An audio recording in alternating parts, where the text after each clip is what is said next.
Good evening and welcome to Newswatch. Tonight, 14th of July 2020. Thank you for joining us on this live broadcast. You're watching Hope TV Newswatch. My name is Tony Omoni and our sign language interpreter is Boniface Murithi. Let's begin with our top story tonight. Now, Pumwani Hospital is now the center of focus after 41 staff members at the facility tested positive for coronavirus, raising fears that patients who've been visiting the hospital have been exposed to the deadly virus. Even with a high number of cases, Pumwani has announced that it will not close but will scale down its operations while COVID-19 containment measures are enforced. Our reporter Grace Ongoi begins our bulletin tonight with this report. It was the ministry's fear that escalating numbers of positive healthcare workers will put a strain towards access to healthcare services and ultimately towards the fight against COVID-19. Today, the Pumwani Maternity Hospital will only be admitting emergency patients as a bid to scale down operations as 41 patients tested positive. Giving a status report of the healthcare facility after touring the hospital, Director General in the Ministry of Health, Dr. Patrick Amoth, says the ministry has managed to test to 90 Pumwani hospital staff members. As targeted testing continues in the facility, 100 people are yet to be tested for the deadly virus. Unfortunately, 19 out of the 41 are healthcare practitioners, while 22 are support staff. The rising number of positive cases in health facilities is worrying and raises concern over the safety of patients seeking medical attention. Confirming the worrying trend, Dr. Amoth assured Kenyans that the government is working in partnership with the hospital management to ensure they can resume their normal operations. The hospital has been directed to set up an isolation ward for workers who test positive and do not qualify for home-based care. Basically, ours is a mission of support and also fact-finding to be able to see what is on the ground and to assure the public that we are doing everything possible. One, to stop further transmission of infection to the healthcare workers, but also the people who come to seek services here. So the hospital is safe. The staff who are working here are properly trained and will continue to give them support in terms of capacity building, in terms of proper gear, in terms of infection prevention control measures. At the same time, the DG said that 2 patients have already been declared COVID-19 free, while the rest continue to not exhibit any COVID-19 symptoms. Healthcare unions have continuously called on the government to provide adequate PPEs and to prioritize the safety of frontline healthcare workers. The DG, however, said that the hospital has enough PPEs, adding that more should be done to prevent community spread, as most of the 41 patients might have contracted the virus from the community and not necessarily from the hospital. It is important to note that one could have picked an infection from anywhere, not necessarily the institution. So the need for us to be able to maintain the infection prevention control measures that we continue to articulate on a daily basis.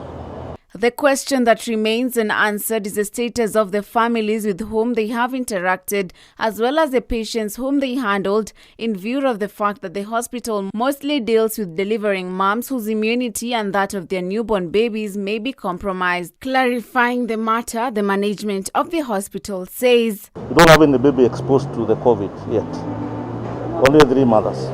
Meanwhile, the Nairobi Metropolitan Services NMS Health Director Josephine Kibaru assured members of the public that Pumwani will now scale down its operations and ensure strict adherence to the COVID-19 regulations. We do have Isli Health Center, Ngara Health Centers, which are able to take up some of the deliveries, normal deliveries, to assist Pumwani due to the shortage of staff as a result of the isolation and the quarantine of the contacts. But Pumwani is open for emergency cases, so nobody will be sent away from this hospital if they come for emergency services.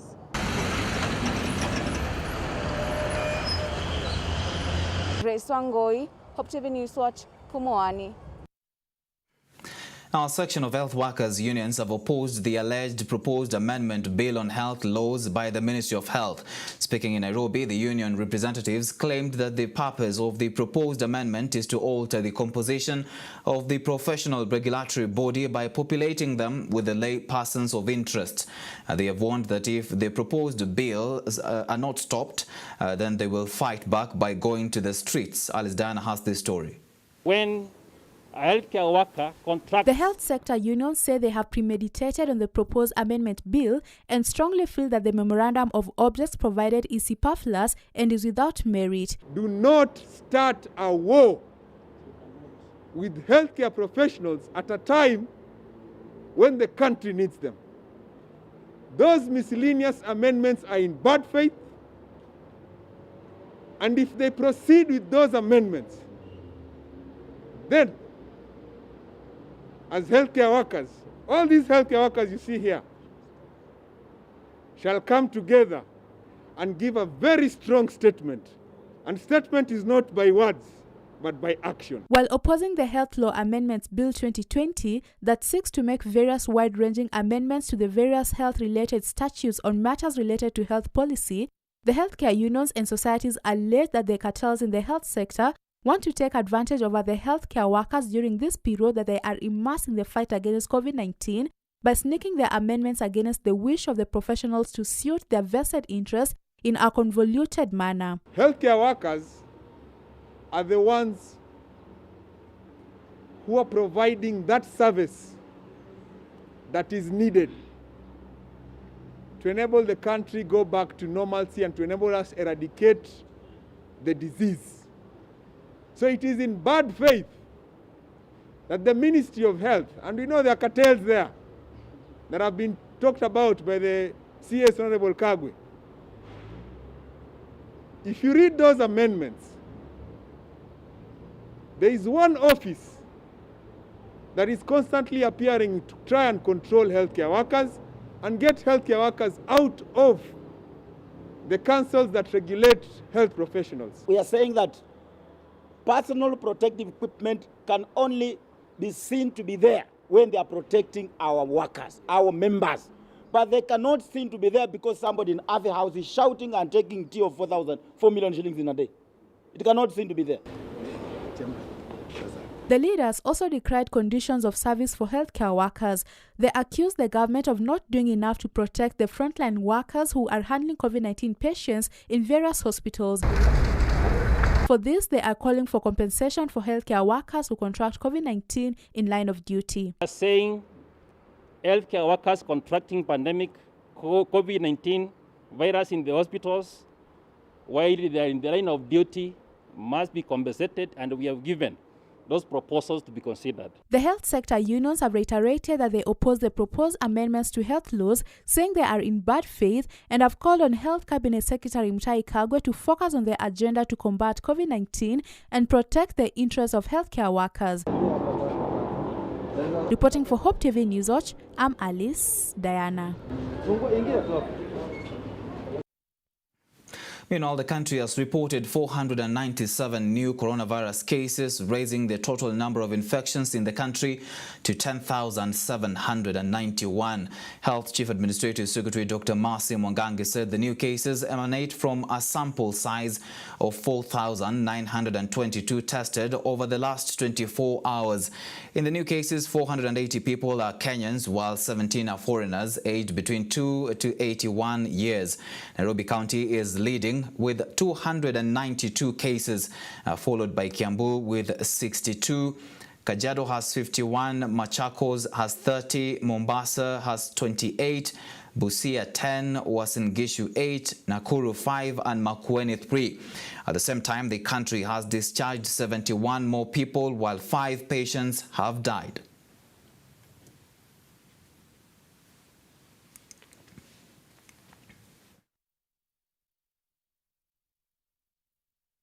Moving on, the impeachment motion against Kitui Governor Charity Ngilu has faced a major setback after some members of the county assembly who are in support of the motion allegedly went missing. The mover of the motion, Peter Kilonzo, said the motion will now remain suspended until the allegedly missing members resurface. The impeachment motion was set to be debated tomorrow, 15th of July, after the court allowed the motion to proceed. The alleged disappeared MCAs could not be reached on phone amid rumors they were being held incommunicado. Our reporter Mark Kimondo reports. Just a day to the debating of the long-awaited impeachment motion of Governor Charity Ngilu of Kitui County, and drama surrounding the impeachment motion has emerged. At board MCA Peter Kilonzo, who is the sponsor of the motion, says a number of the MCAs who are in support of the motion have allegedly disappeared, leaving them in limbo. We want to express very serious concerns about some of our members whom from Saturday are not being traced. So there is a security threat to some of our members. And these are not the only members here. The MCAs who have disappeared under unclear circumstances could not be reached on phone amid rumors that they are being held incommunicado at an unknown place to defeat the outcome of the impeachment bid. There are rumors that these members are not being found in their wards, and probably they are locked up somewhere in a national park.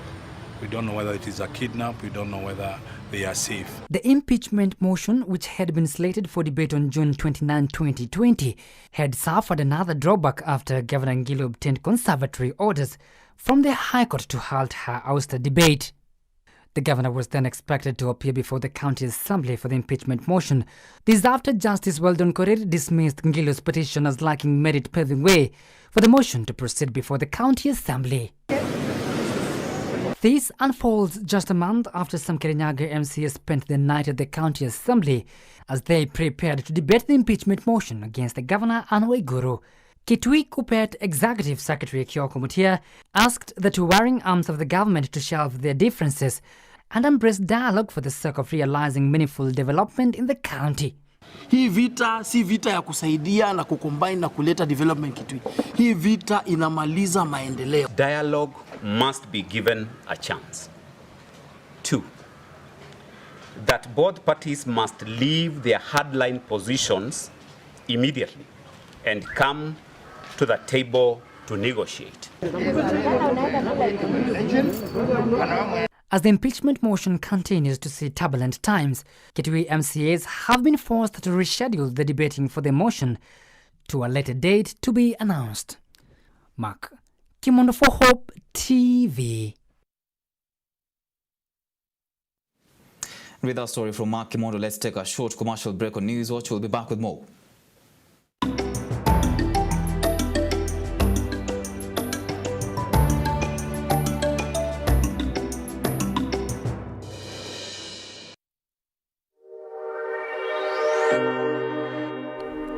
This is where you belong.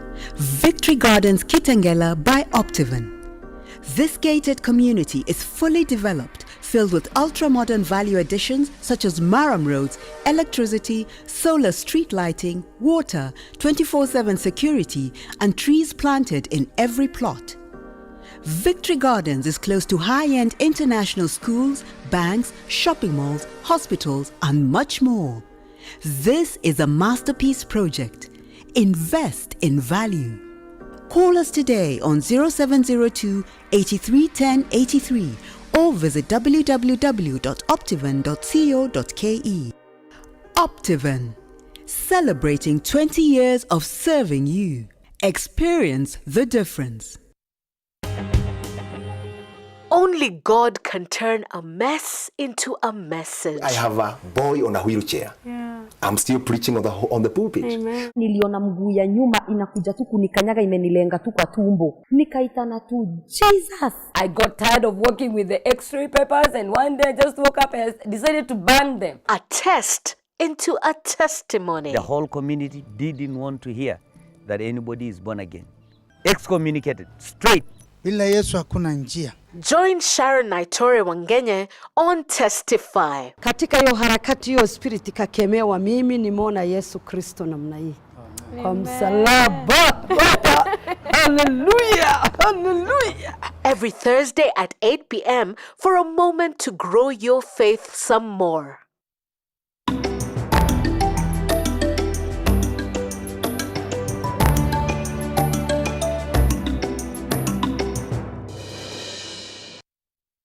Welcome back. You're watching Hope TV News Watch. Now, a lobby group has emerged in support of ANC party leader Musalia Mudavadi's 2022 presidential ambitions, even as Mudavadi continues to chart his own political path. The group, dubbed Youth for Mudavadi, comprises youths from various parts of the country whose main agenda is to rally fellow youths in support of the ANC leader. The group addressed the press in Nairobi, even as Western politics continue to take shape. Dickens Luvanda reports.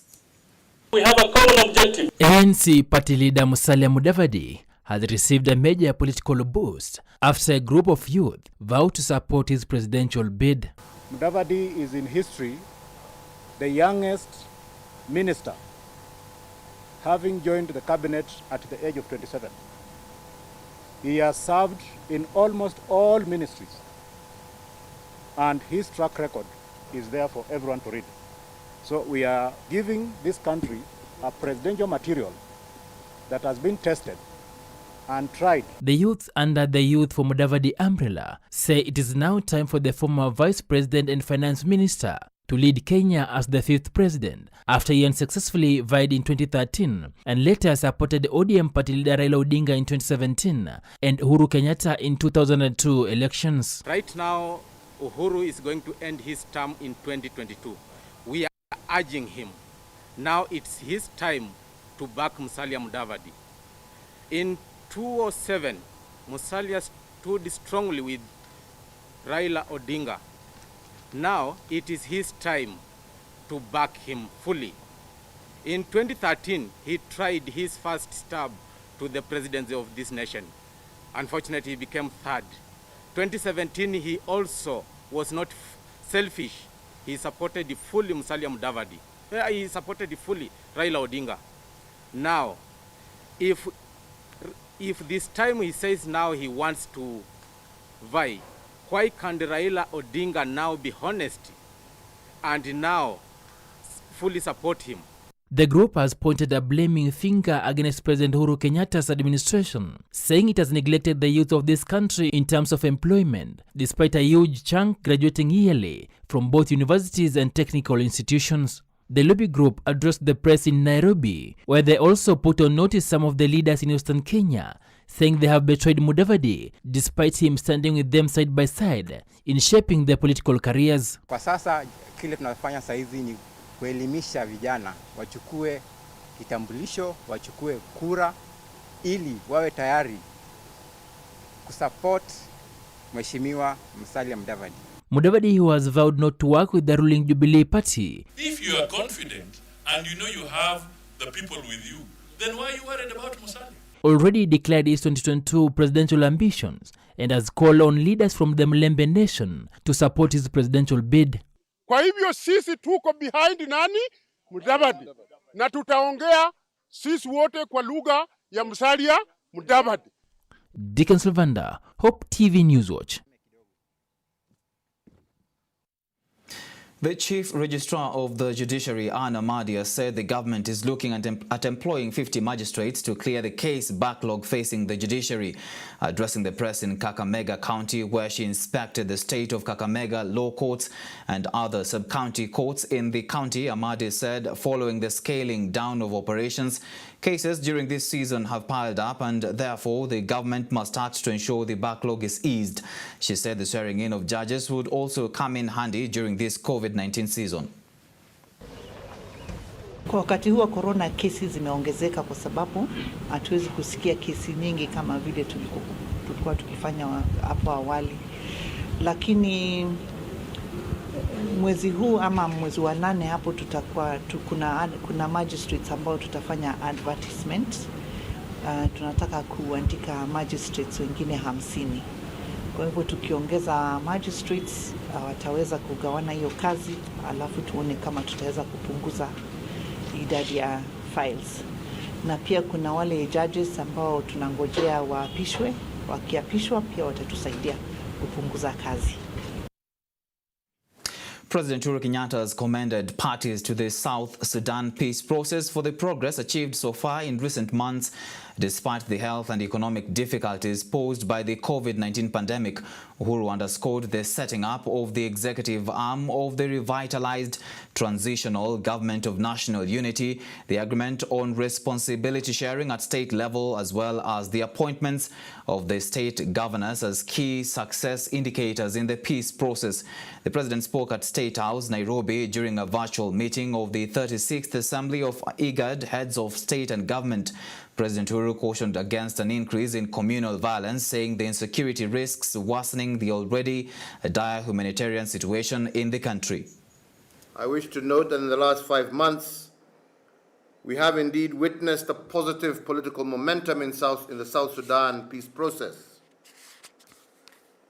Though significant compromises have been made by the parties, we must admit that a number of important milestones and breakthroughs have indeed been achieved.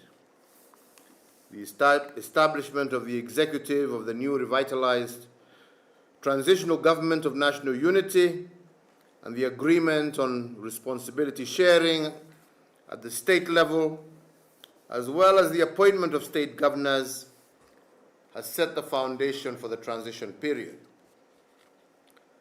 On the security front, while it is encouraging that the permanent ceasefire is holding, the reported sharp increase of inter- and intra-communal violence is a matter of serious concern and would worsen the already dire humanitarian situation.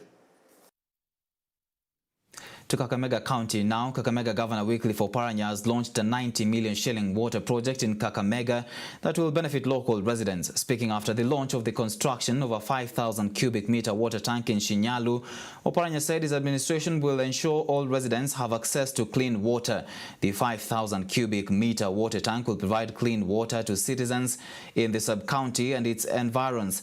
The county government has also launched similar projects in all 12 sub-counties to cushion households from walking for many kilometers to get clean water.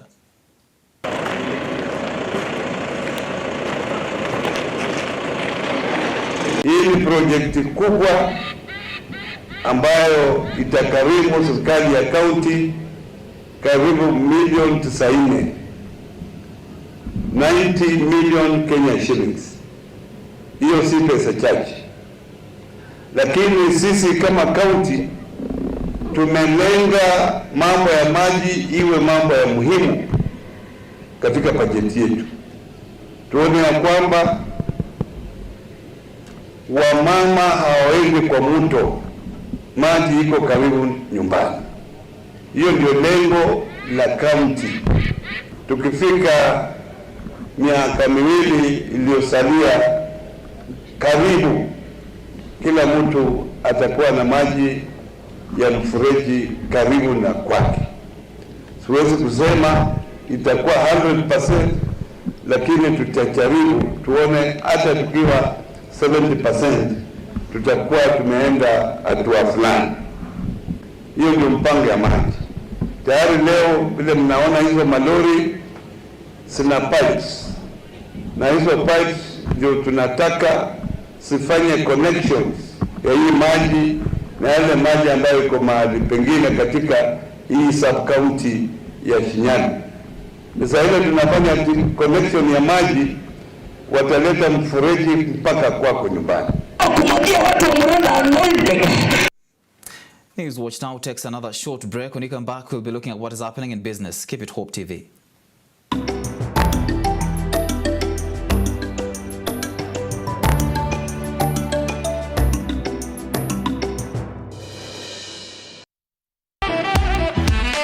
Do you want to eat healthy?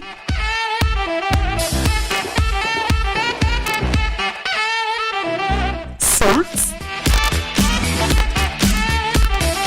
Breakfast? Lunch? Or dinner? All this only on Bon Appetit.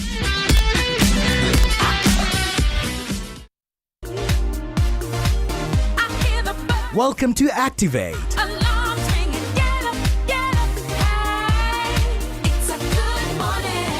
It's a good morning. Good morning. Kickstart your day with George and Kerry on the Sweet Hour of Prayer. And welcome to Activate, this being the station where you listen and live Hope FM. From Nairobi to the world. Great music just for you. Activate. The only show that keeps you activated.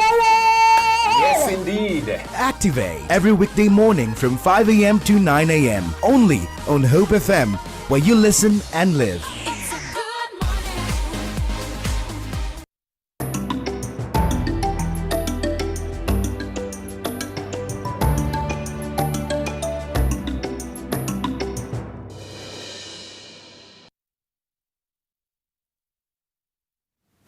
Welcome back to the broadcast. Now, motorists will now have to pay more for fuel after the Energy and Petroleum Regulatory Authority (EPRA) announced an increase in prices of petrol in the latest review.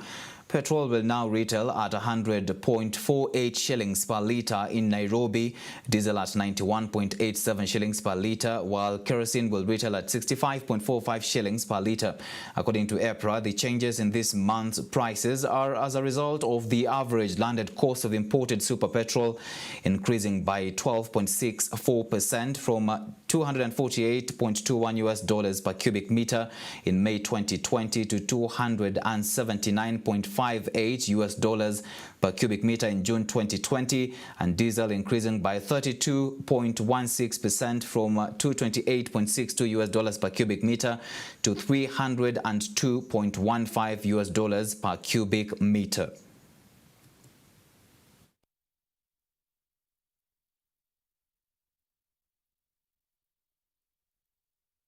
Now, the second-hand clothes in business may be grinding to a halt if the government does not put modalities to ensure resumption of importation of the second-hand clothes into the country. The Mitumba Association of Kenya has pleaded with the government to fast-track the resumption of the importation of the commodity, even as the government continues to set COVID-19 regulations on importations. The association's chairperson Teresia Njenga says if nothing is done in the next 1 month, then millions of traders across the country will be affected as they are now running out of stock. Grace Oila reports.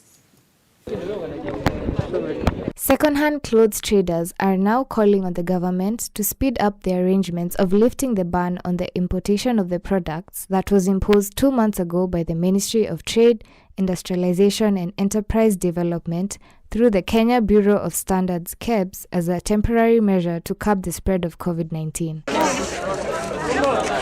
The traders, through the Mitumba Association, said they are ready to adhere to all guidelines that will be issued by the Ministry of Health. Fumigation of all imported goods is one of the steps the association is planning to put in place to reduce the spread of the virus in the Mitumba sector. The association had earlier on lamented that its members are unable to restock their wares since the ban has interrupted the supply. This is despite the continued and steady demand for affordable clothes and footwear by Kenyans facing harsh economic times. The second-hand clothes sector, dubbed Mitumba, employs about 10% of the extended labor force, which translates to approximately 2 million people in the country. In 2019, orders for Mitumba clothes alone hit 17.8 billion shillings from 16.9 billion in 2018, thus communicating how the livelihoods of many Kenyans are at stake. The association said it is ready to have a sitting with the Ministry of Health to discuss lifting of the ban on the importation of goods and services. Coronavirus cases are surging in the country, with citizens reminded that safety still remains a personal responsibility.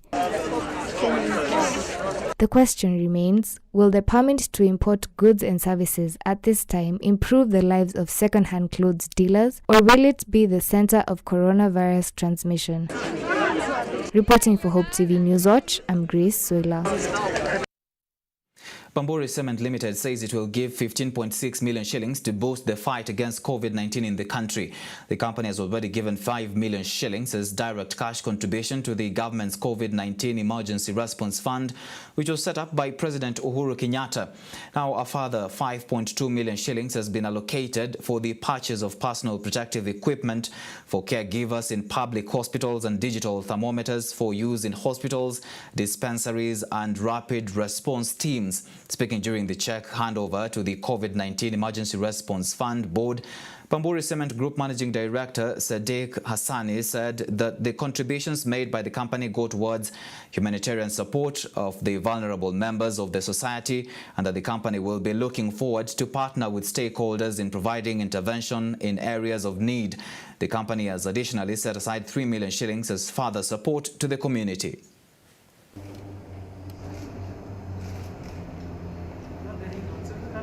As a key player in the building material industry and construction industry, we acknowledge that we have a central role to play in supporting individuals and the economy during this crisis.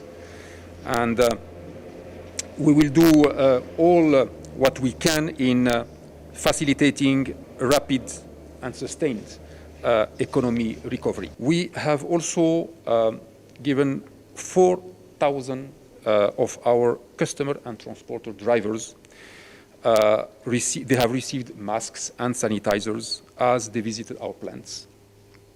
And we know that the drivers, they were also one of the vulnerable population with the virus. We are distributing PPEs across the country to the designated hospitals to deal with COVID.